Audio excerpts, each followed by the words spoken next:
हमारी एक भक्ति पर रचना है, वो सुनिए।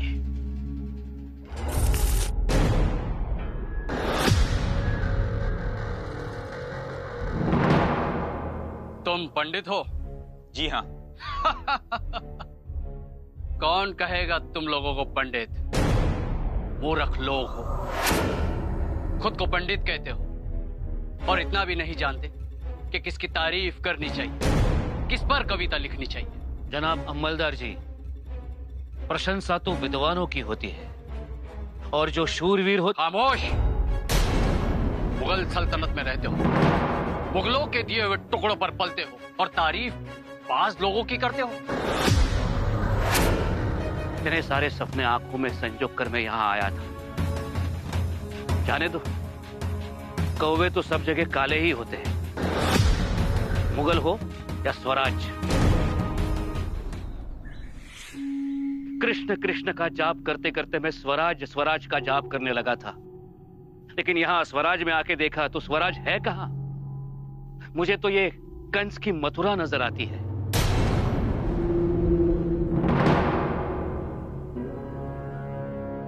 क्या कहा?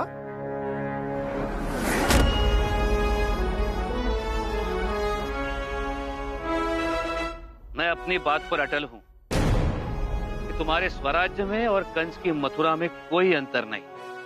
फिर यहाँ कंस को मिलने आया हो क्या? शंभू राजे को मिलने आया हूं।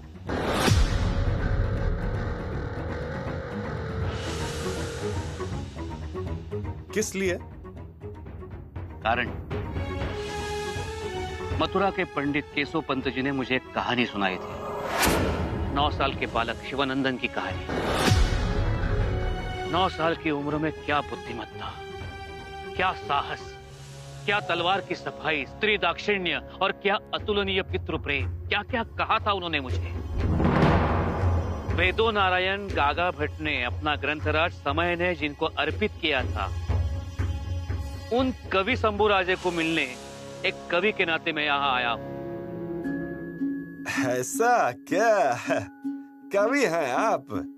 कविता लिखते हैं? जी, कविता लिखता हूँ। अरे मैंने आपके चौकीदार को कविता सुनाई, तब जाके उसे भरोसा हुआ और उसने मुझे मुक्त कर दिया। पांडुरंग पांडुरंग, मतलब कि आपने चौकीदार को कविता सुनाई और उसे वो पसंद आई। मतलब मंजे हुए कवि लगते हो। जी, कोई शक नहीं। क्या नाम क्या बताया? कलश।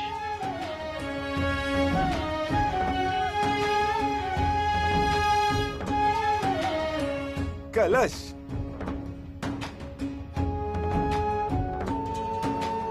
कलश भरा हुआ है या खाली? भरा हुआ।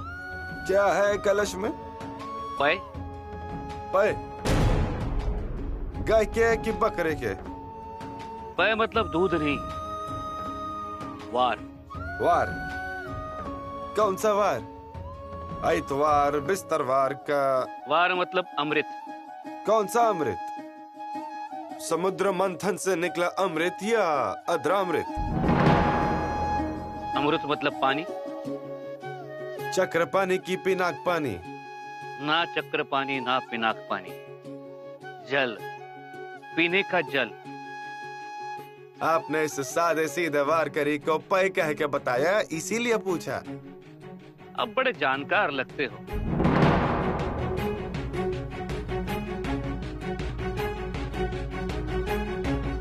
आप केवल पांडुरंग के भक्त नहीं हो सकते, पंडित हो, ज्ञानी हो।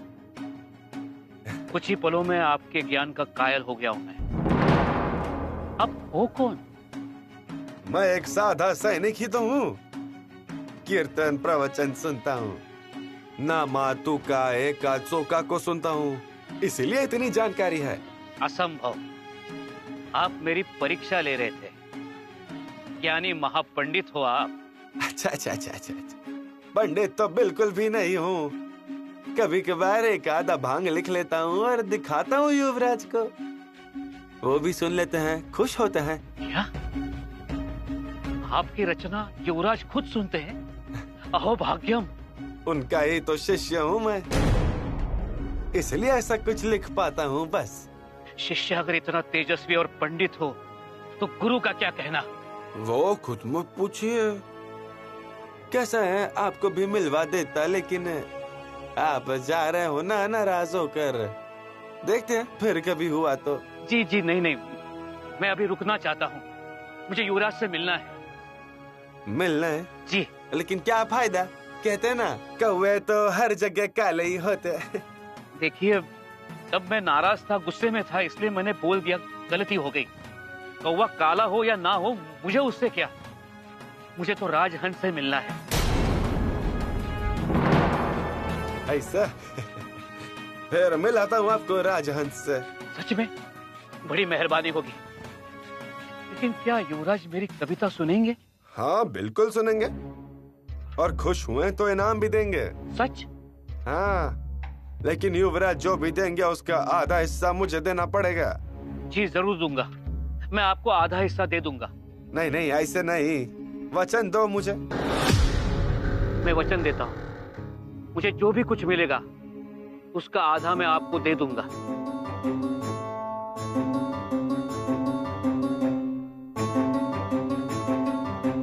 अरे बाबा जल्दी जल्दी चलो, इतना गांव खत्म होने के बाद पहाड़ी रास्ता है, चलो जल्दी। अरे भैया, आपने आपका नाम क्या बताया? नाम रुद्रा जी। हाँ रुद्रा जी, मेरा दिल करता है कब जाऊं और युवराज को मिलूं। अगर पंख होते ना तो उड़ के चला जाता। उड़ के? बाबा एक बात ध्यान में रखो, दूर से पर्वत भी अच्छे लगते हैं, जब पास जाते हैं ना तब पता चलता है। क्या कहना क्या चाहते हो आप?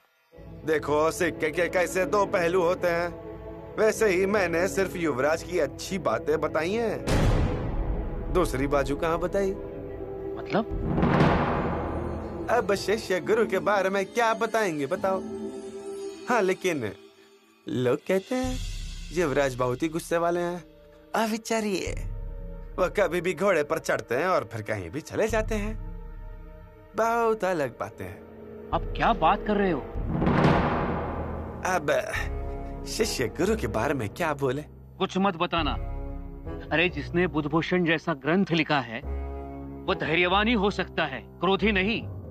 और वेदो नारायण गागा भट्ट किसी साधारण व्यक्ति को अपना ग्रंथ अर्पित नहीं करेंगे। देखिए, मैंने जो सच है वो आपको बताया, अब आप खुद ही देख लीजिए।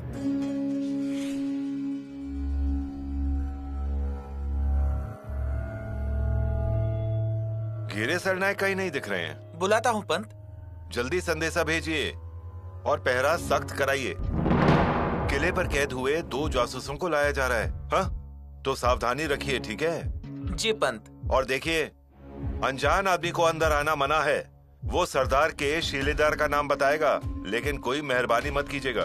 पूरी जानकारी लीजिए, पूरी तसल्ली होने के बाद ही अंदर आने दीजिए उसे। जी पंत। कोई भी संदेह हो तो मुझे जरूर पूछना, लेकिन गलती ना हो जाए। आप जाइए और मेटकर को मेरा संदेश पहुंचाइए। पहरा सख्त कराइए और आंख में तेल डालकर मत खड़े रहिए। जी पंत। सैनिक रामकृष्ण हरि। नमस्ते भाई साहब। हमें अंदर जाने दीजिए। अरे यहाँ कैसे आना हुआ? हमारे रायगढ़ पर? यही हमारा पंढरपुर। भाई साहब, आप रास्ता भूल गए हैं। रास्ता कैसे भूल गया? रोज का रास्ता कभी भूलूंगा क्या है? रास्ता ये भूल गया, मंदिर ये हंसा, भगवान भी फंस गए पंढरपुर में। रहने दो भाई साहब, अब कीर्तन मत शुरू कीजिए। ध्यान दीजिएगा। हाँ? तुम कौन हो? कहाँ से आए हो? किसी ने बुलाया या खुद ही चले आए हो? सैनिक, उन्हें युवराज ने बुलाया है। युवराज का नाम बताकर किले पर आते हैं और फिर हमारी परेशानी बढ़ाते हैं। युवराज से कहिए कौन कौन आने वाले हैं, कम से कम उसकी सूची तो हमें देनी चाहिए। हाँ? सुराबा, हमारा घोड़ा निकालिए, दक्षिण दरवाजे पर घूम करके आते हैं। चलो।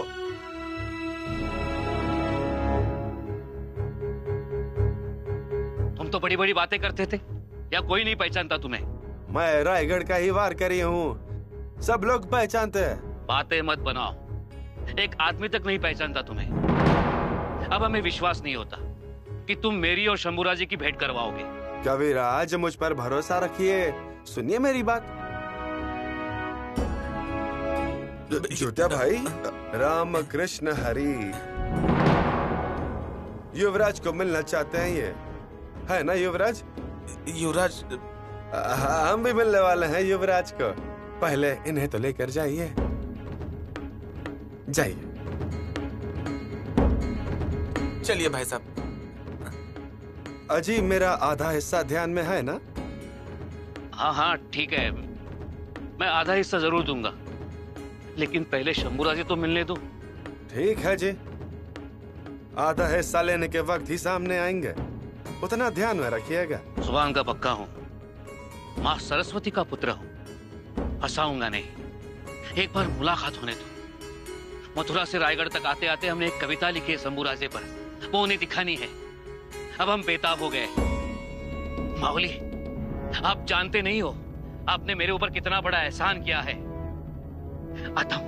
पांडुरंग, पांडुरंग।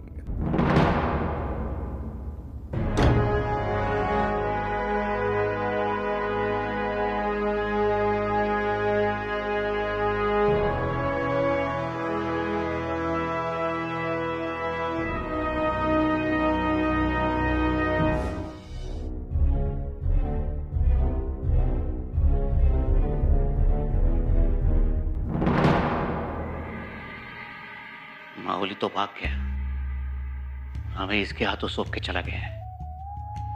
ये भरोसा करने लायक है ना? ये सच में जानता होगा ना शंभूराजे को? भैया भैया, मिलेंगे ना शंभूराजे? हाँ हाँ, जरूर मिलेंगे। बड़ी दूर से आए हैं हम भैया। स्वराज्य को देखना था, छत्रपति शिवाजी महाराज को देखना था, और उनके वीर पराक्रमी पुत्र कविमन के शंभूराजे से मिलना था। यही हमारे जीवन का उद्देश्य है। मिलेंगे ना शंभूराजे? हाँ हाँ, आइए मेरे साथ। है, कब मिलेंगे, कहाँ मिलेंगे, कहाँ है उनका महल? हमें तो विश्वास ही नहीं हो रहा। ऐसा लग रहा है मानो हमारी सांसें बंद होने वाली है। महाचंडी, महाचंडी, यह हमारे जीवन का सर्वोत्तम क्षण है। चलो चलो चलो। हाँ। चलो। युवराज प्रणाम। प्रणाम कीजिए भाई साहब। युवराज, आपसे कौन मिलने आया है देखिए।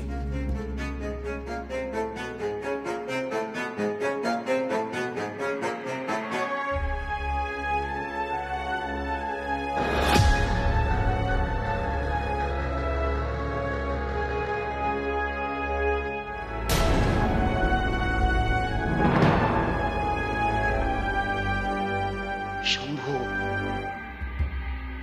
शंभू, शंभू साचे, खूब लड़ोगे जंग, कलश बहाए प्रेम की धारा, केवल तुमरे संग, छवि बना के, छवि बता के पास तुमरे आयो, छवि देख शिव पुत्र की, सो खुद की भूल गयो, छवि खुद की भूल गयो। कविराज, उठिए।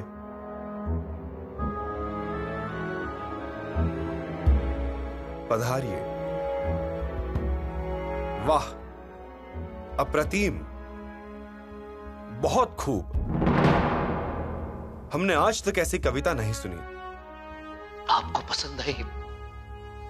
भाग्य मेरे। कैसे करते हैं ऐसी कविता? आपका तेजस्वी रूप देखा, मां सरस्वती ने हृदय की तार छेड़ दी। अपने आप मुख से शब्द निकलने लगे। सच्चे कवि हैं आप। आज हम बहुत खुश हुए। हम आपके शब्दों की प्रतिभा की कदर करना चाहते हैं। बताइए, क्या इनाम दें आपको? नहीं नहीं, मुझे कुछ नहीं चाहिए। आपके दर्शन हुए, मैं आपको कविता सुना पाया, भाग्य है मेरा। कवि महाशय, आप चाहो या ना चाहो, हमें तो आपको उपहार देना ही है। पर रायगढ़ से कोई खाली हाथ लौट जाए, ये हमें तो क्या, हमारे आबा साहब को भी पसंद नहीं आएगा। बताइए, क्या उपहार चाहिए? राजे, आप आपके दर्शन हो गए, आपने मेरी कविता सुन ली। इस जन्म में 7 स्वर्ग पा लिए मैंने, और इस सुख के सामने यह लोक का कोई भी सुख क्षुद्र है। ठीक है, हम आपको ऐसा इनाम देंगे जिसे पाने के लिए देवता भी मनुष्य का अवतार लेना चाहेंगे। जी मैं समझा नहीं। कलश हम आपको हमारी मित्रता उपहार में देना चाहते हैं, कबूल है? युवराज, मैं धन्य हो गया, मेरा जीवन कृतकृत्य हो गया। मगर आपको दिया हुआ वचन तो याद है ना? वचन? शंभू राजा से जो उपहार मिलेगा उसका आधा हिस्सा रुद्रा जी को देने का वादा किया था आपने।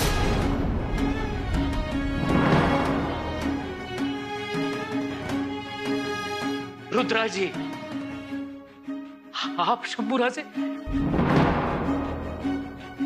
शंभू रुद्रा एक ही तो है। क्षमा करें युवराज, अनजाने में मैंने आपको क्या क्या कह दिया, आप पर गुस्सा किया, आपको स्पर्श किया मैंने, क्षमा करें। आपके लिए जो कविताओं का ग्रंथ लाया था, मैंने आपको छूने तक नहीं दिया उसको, क्षमा करें। कवि जी, आपने जो भी किया उसमें आदर और प्रेम की भावना थी। आपने अपनी कविताओं को हमें छूने नहीं दिया, उसमें हमें निष्ठा और भक्ति दिखाई। हम खुश हैं। मेरी जगह तो आपके चरणों में है। मित्र की जगह चरणों में नहीं, हृदय में होती है।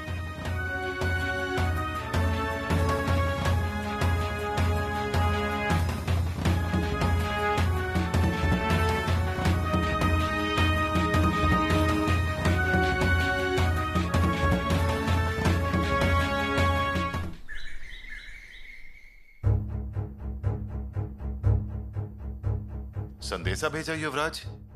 हाँ राव जी, ये है कलश, प्रयाग से आए हैं हमें मिलने, हमारा स्वराज्य देखने। वाह, उत्तम।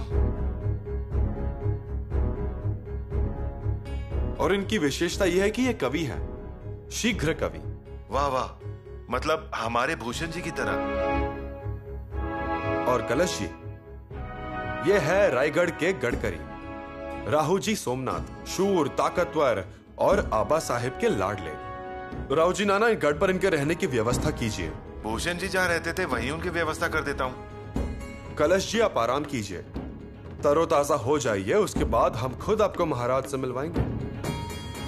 बहुत भाग्यशाली है, आपके दर्शन हुए, महाराज के दर्शन करके हम चले जाएंगे।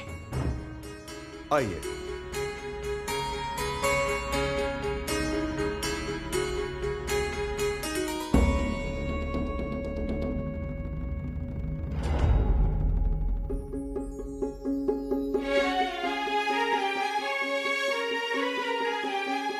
महाराज दक्षिण मुहिम को जाने की तैयारी कर रहे हैं, इसलिए एक बात करनी थी आपसे। बोलिए। दक्षिण मुहिम पर आप भागानगर की तरफ जा रहे हैं, ऐसे मैंने सुना। अगर हो सके तो शैल पर्वत पर जाएंगे, दर्शन से बड़ा फायदा होगा। ठीक है, ये बात हम जरूर ध्यान में रखेंगे।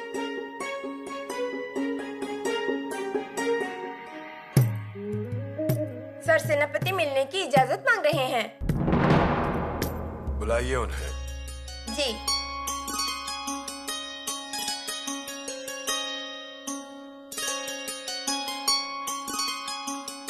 नमस्कार महाराज।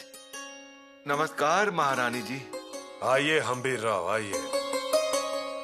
महाराज, आदिल शाह से और कुतुब शाह से हमारे खबरियों को संदेशे और खत आते हैं। शाबाश हम्बीर राव।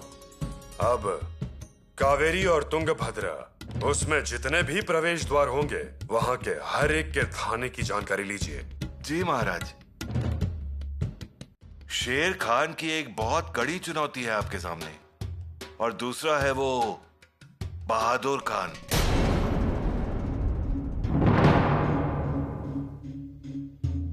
उस पर भी हम इलाज ढूंढ ही लेंगे। हम्बीर राव, उसके साथ हमारा भाई है व्यंको जी राजा, उनकी भी जानकारी रखिएगा। उनकी हर कोई जानकारी हमें मिलनी चाहिए। महाराज जी, उन पर रघुनाथ पंत जी बराबर नजर रखे हुए हैं और वही हमें जानकारी दे रहे हैं। अच्छा, बढ़िया। हमारे खास लोगों को बुलाइए, हमें बातचीत करनी है। कहीं कुछ जरूरी बात है क्या? जी महारानी, दक्षिण मुहिम का नेतृत्व कौन करेगा, इस बारे में बात करनी है। पर महाराज, आपके सिवा और कौन संभालेगा इस फौज का सारा कारोबार? ये घोड़दल या पायदल? वो तय करेंगे, लेकिन इस मुहिम में हम सिर्फ पालकी में बैठे रहेंगे, दूर से नजर रखेंगे बस। लेकिन महाराज, मुहिम आपकी है। अगर जीतेंगे तो आपके नेतृत्व से। महारानी, अब नए आदमी तैयार होने चाहिए। महाराज माफ कीजिएगा, आदमी क्या 5 की जगह 50 मिलेंगे हमें? पर उनमें आपकी बात थोड़ी होगी। हमारा इरादा पक्का है, नेतृत्व बदल होगा ही। लेकिन महाराज, इस मुहिम की जिम्मेदारी आप किस पर सौंपने वाले हैं?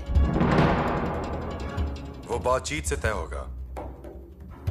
लेकिन महारानी, हम हमेशा से ही ये मानते हैं कि अपने साथ हुआ हर आदमी ऊंचा होना चाहिए। अगर वो ऊंचा नहीं हुआ तो हम छोटे हुए, ऐसा समझो। इसीलिए नेतृत्व बदल। और पंत, कौन सा गणित कर रहे हैं? सूची फिर से जांच रहा हूँ पंत जी, और एक बार फौज निकली तो उसके बाद ये काम रह जाता है ना। राहु जी सोमनाथ, फौज निकलने में और धूल उड़ने में थोड़ा समय है, और आगे की कार्यक्रम की जानकारी भी मेरे पास ही है। और मुहिम पे जाएगा कौन, कौन नहीं, ये अभी तक तय नहीं हुआ है। पंत, आप ही जा रहे हैं ना? मैं? हाँ। बेशक बेशक जाने के लिए तैयार हूँ। फिर हम भी तैयार हैं जिम्मेदारी लेने के लिए। असल में आप दोनों ही अच्छे योद्धा हैं, लेकिन ये मुहिम पर वही जाएगा जो दक्षिण के तीनों शाही को मिलाएगा और औरंगजेब को डराएगा जरूर। और मेरी जानकारी के मुताबिक दक्षिण में तलवार जितना ही राजनीतिक बातें भी काम करेंगी। इसलिए महाराज मुझे साथ लेकर जाएंगे और पेशवा के तौर पर आपको भी लेकर जाएंगे। अगर वैसा हुआ तो सोने पे सुहागा होगा। दोनों शाहियों को घोड़े के पीछे बांध कर लेकर आएंगे। देखते हैं महाराज किसको अपने साथ लेकर जाते हैं।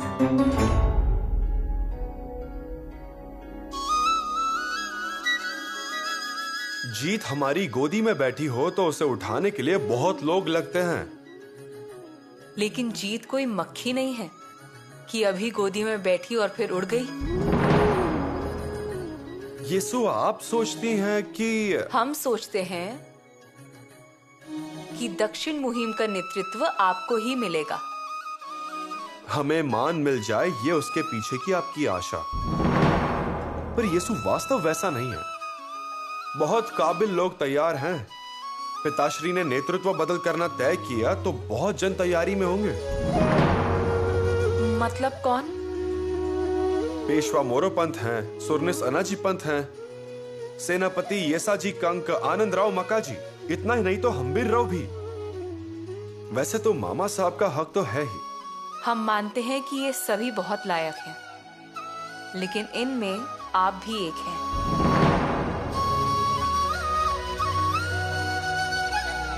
आपको ऐसा लगता होगा, लेकिन मुश्किल है ये। अगर काबिलियत होगी तो ही पिताश्री चुनेंगे। इसका मतलब अजिंक्य तारा पर जो भी हुआ वो भूल गए आप? पिताश्री ने क्या कहा था? मुहिम की तैयारी कीजिए। आप आगे रहेंगे और हम पीछे पालकी में बैठेंगे। कहा था ना आपसे? कहा था, पर तब युवराज की ये राजनीति है, और राजनीति आसमान के बादलों जैसे होती है। जैसी हवा बहती है वैसे बादलों का आकार बदलता है। देखने में दिखता है खरगोश, लेकिन थोड़ी ही देर में वहां बिल्ली दिखने लगती है। लगने में लगते हैं भगवान, लेकिन बस थोड़ी ही देर में वहां शैतान भी दिखाई देने लग जाता है, लगता है ना? इसीलिए राजनीति में पहले कहा हुआ पकड़कर बैठना सही नहीं होता। मगर फिर भी हमें लगता है और कि... यीशु वैसे भी हमारे दिल में नेतृत्व की बात नहीं। और अगर मौका मिला तो उसको निभाने की हिम्मत तो रखते ही हैं। फिर ठीक है। यीशु हमारी बहुत ही सीधी साधी चाह है। हम तलवारबाजी करें और उससे पिताश्री देखें। हम शत्रु को मात दें और रात को छावनी में पिताश्री हमारी तारीफ करें। युवराज, यीशु युवराज से भी अच्छा है पिताश्री का सैनिक बनकर रहना। यह शब्द ज्यादा जादुई है। यह सैनिक हमारी नजरबंदी करता है, इसीलिए सैनिक बनकर रहने में हमें खुशी लगती है। हार जीत, नेतृत्व, श्रेय, ये सब बातें सैनिक के आगे बहुत छोटी हैं। सैनिक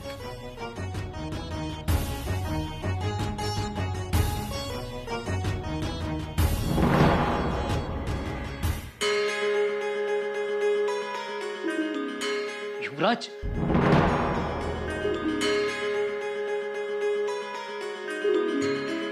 बैठिए ना।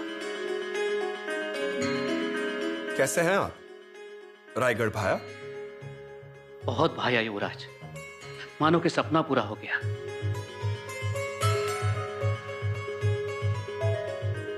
कलश जी, आपके खाने पीने की आदतें अलग होंगी। अगर आपको आपकी पसंद का कुछ चाहिए तो जरूर बताइएगा हमें। ना मुझे वस्त्र की चिंता है, ना खाने की। इतनी दूर मैं यहां आया हूं क्योंकि इस भूमि से मुझे लगाव है। यहां की मिट्टी में मुझे सुकून, चैन मिलता है। यहां के हर कण कण में शिव तेज का अनुभव करता हूं मैं। आज सुबह मैंने आऊ साहब के समाधि पर माथा टेका तो वात्सल्य का दामन मुझ पर लहराया। ये तो कविता कह दी आपने, ये काव्य है। युवराज, रायगढ़ पर एक कविता लिखी है, सुनाओ? जरूर।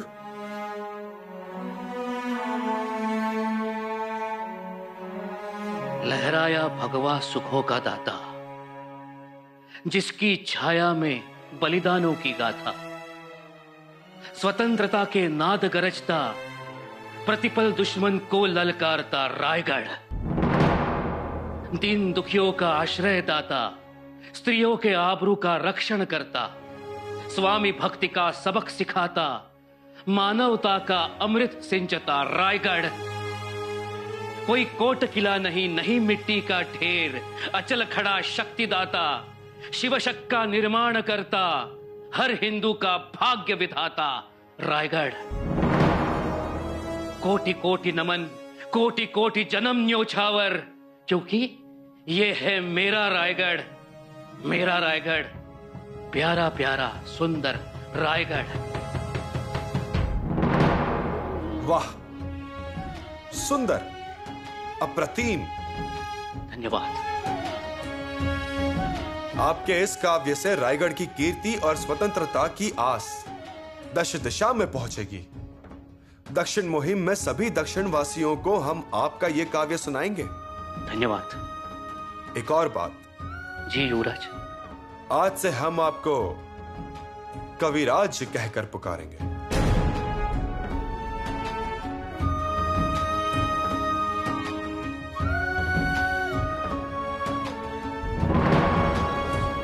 तय किए हुए दिन पर फौज निकलेगी, उसमें कोई भी बदलाव नहीं होगा। ये मुहिम बड़ी तो है ही, पर उसके साथ इसकी अवधि भी बड़ी है। तो आप सब अपनी अपनी जिम्मेदारियां ठीक से समझ लीजिए। पेशवा मोरोपंत पिंगले, हम दक्षिण की ओर रवाना होने के बाद तुरंत ही आप खानदेश और बागलांड यहां पर आक्रमण कीजिए। जी। उसका डर बुरहानपुर पर बैठना चाहिए। जी महाराज। मुहिम पूरी होते ही हमें जानकारी दीजिएगा और आप रायगढ़ लौट आइएगा। राहु जी सोमनाथ, आप और मालसावंत दोनों मिलकर रायगढ़ के आसपास के 10 से 15 मीलों तक नजर रखिएगा, ठीक है ना? कोई भी जासूस मिले तो उसकी अच्छे से पूछताछ कीजिए। और उसे वासुटा के काल कोठरी में बंद करिएगा। जी महाराज। अनाजी पंत। आज्ञा महाराज। सिद्धि पर आप ध्यान रखिएगा। उसके साथ सारी वसूली में कोई भी लापरवाही नहीं होनी चाहिए। काम साफ और सही तरीके से कीजिएगा। जी महाराज। तो सारी बातें नियम के अनुसार ही होनी चाहिए। नजरअंदाज करने वाले को जगह पर निलंबित किया जाएगा। जो आज्ञा। हम जब दक्षिण में जाएंगे तब तकलीफ होगी तो उस औरंगजेब को। अगर हमारा घोड़ा यहाँ चीखा तो उसके कान वहां खड़े होंगे। पर वो मौके का फायदा तो उठाएगा ही। मोरोपंत का हो गया, राहु जी का भी, अनाजी पंत का भी हो गया। पिताश्री हम भी राव। आप सर सेनापति हैं तो फौज पर पूरी तरह काबू आपका होना चाहिए। छोटी बड़ी बातें आप ही तय कीजिए। मतलब फौज कहाँ कैसे होगी वो। महाराज जी आप ही कुछ बताइए ना। हम क्या बताएं? आप उसमें माहिर हैं। अब वैसा नहीं है। आपके कहने में और हमारे कहने में बहुत फर्क है। देखिए, हमारे पायदड़ की सेनापति यसाजी कंग और गंभीराव मरने इनकी फौज आगे रखिएगा। सरदार नरसिंह राव जी शितोले, सरदार बाबाजी ढमढेरे, सरदार इंगले, सरदार सनस, इनकी फौज बीच में रहेगी।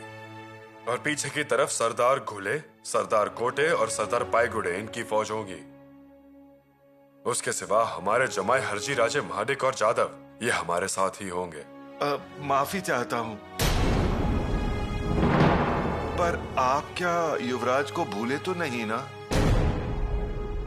मिला हुआ खजाना सलामत लाने की जिम्मेदारी सरदार बाड़गे, सरदार काटे, सरदार नालवड़े और सरदार इंगले इन पर होगी। और पिताश्री हम शंभू राजा, हम आप पर कौन सी भी निजी जिम्मेदारी नहीं डाल रहे हैं।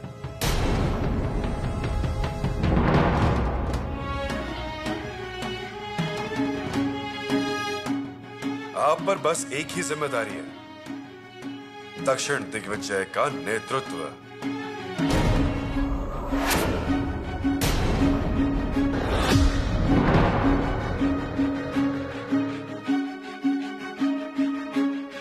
पिताश्री। जी शंभू राजा। महाराज, मेरा मतलब है दक्षिण की मुहिम तो प्रतिष्ठा की है और ये प्रतिष्ठा हमें शंभू राजा ला कर देंगे। हमें वैसा यकीन है। क्यों शंभू राजा? हाँ पिताश्री, आपका यकीन हम सार्थ करेंगे। आशीर्वाद दीजिए। यशस्वी भव।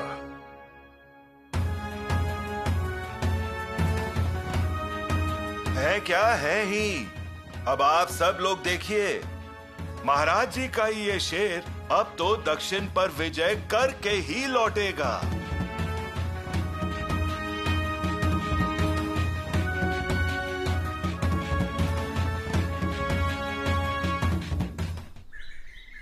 करने जाता हूँ कुछ और, हो कुछ और जाता है। छे, क्या पाप किया है मैंने जो किस्मत मेरे साथ ऐसे बर्ताव कर रही है, पता नहीं। क्या हुआ? पानी लीजिए। ठंडा है ना? हाँ। डाल दो मेरे सर पर। आज कुछ आपके मन के विरुद्ध हुआ क्या? हाँ, दक्षिण मुहिम के नेतृत्व की ध्वजा शंभू राजा के हाथ में दी गई। अरे पर अच्छा ही हुआ। इसमें क्या अच्छा हुआ? कुछ समझती हो तुम? माफ कीजिए, लेकिन ये गुस्सा किसके लिए? ऐसे मौके मिलते गए तो आज मेरे सर पर नाच रहे हैं, कल को सभी मंत्रियों के सर पर नाचेंगे। ऐसा सिर्फ आपको ही लगता है। मुझे बेवकूफ समझती हो?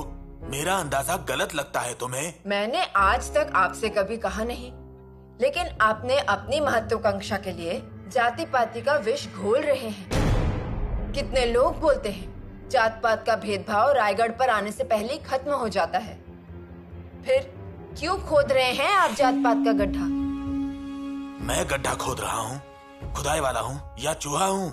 यहाँ सब जाति के लोग सैनिक बनकर खुशी से ही काम करते हैं। तुम कहीं सपने में तो नहीं जी रही हो ना? महाराज के छत्र छाया में सभी सपने की तरह ही जीते हैं, आपके अलावा। और इसलिए मोरोपन जैसे अच्छे इंसान की बुद्धि भ्रष्ट किया है आपने। राव जी सोमनाथ गडकरी उन्हें भी भड़काते हैं। पैर पड़ती हूँ मैं, रुक जाइए। अरे ये स्वराज्य है, स्वराज्य में जाति पाति का जहर मत घोलिए। आज बोला वो आखिरी है। शंभू राजा की योग्यता दिखती है, महाराज का विचार समझ में आता है, लेकिन पति का बड़प्पन नहीं समझ में आता। हाँ पर बस, जो समझ है वो चूल्हे के सामने इस्तेमाल कीजिए, और ज्यादा उछल कूद मचाने लगे ना तो उसे चूल्हे में डाल के जला दीजिए।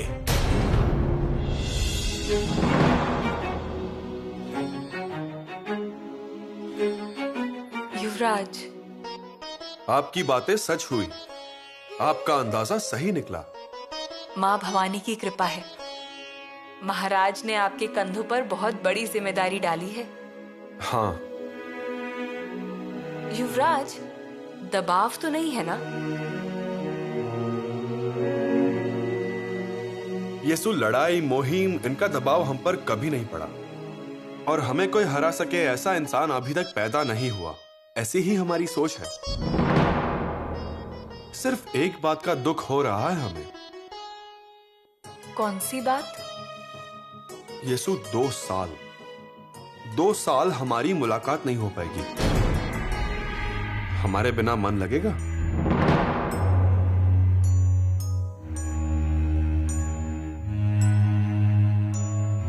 बिल्कुल भी नहीं। फिर क्या? आपकी इतनी सारी यादें तो हैं। उन्हीं यादों के साथ हम खुश रह सकते हैं। उससे जुदाई का दर्द कम होगा? युवराज, ये जुदाई है लेकिन खुशी देने वाली। ये जुदाई है लेकिन जोश देने वाली। ये जुदाई तो है लेकिन अपने पति के साहस को बढ़ाने वाली। आप हमारी जुदाई की चिंता मत कीजिए। इसी दिन के लिए तो हमने भगवान से मन्नतें मांगी थी। इसी पल के लिए हमने माँ भवानी के लिए उपवास रखे थे। जगदीश्वर के मंदिर में रोज दिया जलाया करते थे, इसीलिए कि एक दिन हम हमारे जीवन में इस अवसर को देख पाएंगे। येसु, छत्रपति की बहू है हम। हमें प्यारी है दुश्मनों के खून से लाल हुई आपकी तलवार। हमें गर्व होगा आपके सीने के घाव देखकर। हमें सुकून मिलेगा युद्ध भूमि पर आपका रौद्र रूप देखकर, जब चारों ओर आपके नाम का जयकारा होगा। येसु, आप पूरी तरह से पिताश्री की बहू और रानी माँ की पोती जचती हैं। जानते हैं, और रानी माँ की जुदाई के आगे ये जुदाई कुछ भी नहीं है। और युवराज, ये 2 साल यूं ही निकल जाएंगे और हम दोनों में वक्त का हिसाब कहाँ है। आपके साथ बिताए 2 पल 2 साल जितने बड़े हैं, और जुदाई के 2 साल बस 2 क्षण जितने। और हम आपको रोज की खबर पहुंचाने की सुविधा कर रहे हैं। हमें बस एक ही खबर भेजिएगा। दक्षिण मुहिम पर फतेह हासिल कर युवराज रायगढ़ की ओर आ रहे हैं। हमें और कुछ भी नहीं चाहिए। क्या हुआ पंत? भंवर की तरह एक जगह पर ही चक्कर लगाए जा रहे हो? हाँ? क्या है वो खुलकर बताइए ना। आप तो सरसेनापति है ना? अरे ये बात तो बच्चे से लेकर बूढ़े तक और हल से लेकर पहाड़ी तक कोई भी बता देगा आपको। वही तो बोल रहा हूं मैं, कोई भी बता देगा। स्वराज्य के लिए हमने कितनी मेहनत की है। सरसेनापति के तौर पे आपने और सुरनीस के तौर पर हमने इस स्वराज्य निर्माण के समय महाराज के कंधे से कंधा मिला के खड़ा रहा। फिर ना कौन कह रहे हैं? ना तो कोई नहीं कह रहा, लेकिन हाँ भी तो नहीं कहता।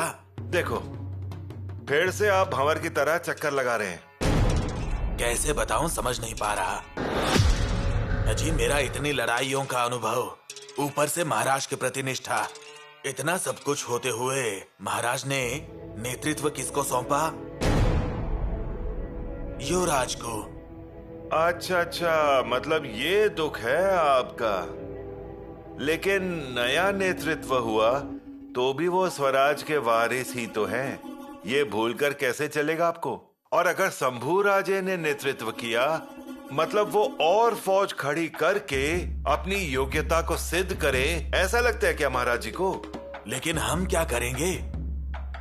मैं स्वराज्य की जमीन नापता हूँ और आप सरसेनापति के तौर पे सिर्फ वर्जिश करते रहिए शंभू राजा के साथ। नहीं, मैं शंभू राजा से गुस्सा नहीं हूँ। कल का निर्णय सही था, लेकिन इस सब में हमने क्या किया है? हमने वाहवाही की, तालियां बजाई, बस हो गया।